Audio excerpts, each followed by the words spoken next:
नमता ना था निकली थी ना वक्त आशुबेन नहीं आवता ए भैया तो मेरा टी शर्ट है पेंट भी मेरा है भैया भैया हमको चाहिए कबाट में जड़ा थोड़ा कपड़ा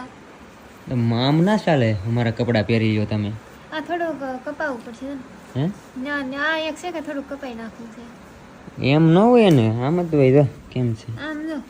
પણ આ ને મેળ આવતા મને એટલે પોગે તે એમ જ હોય નામ રાખો આમ ઊભી થાવ તો કેવું લાગે લે રેડી જ છે હવે મારે પ્રોબ્લેમ વધતો જાય છે કેમ કે હમણાં મારા કપડા ભાઈ આશુબેન પહેરી લે છે બોલો આ કપડા મારા પહેરી લીધા આમ નો હાલે કપડા નવા હતા કે એ પાછા નવા ન આ તમે એક વાર પહેર્યું નથી ને આ નથી પહેર્યું આ ટી શર્ટ એક વાર ને પહેરવું ને આ પેટ એક વાર ને પહેરવું મને એમ જો હું કહું તારે તો લાડ છે તે હાલ ને હું એકાદી જોડી મારા કપડા એટલે આવું થઈ ગયું છે કપડાય મારા પહેરી લે છે નંબર વાસે કાઢી ના તારા હે ઉપાડો ને એને ત્યાં ગાડી હાકી નંબર વસાવો તમે ચાલો ભાઈ ઉપડો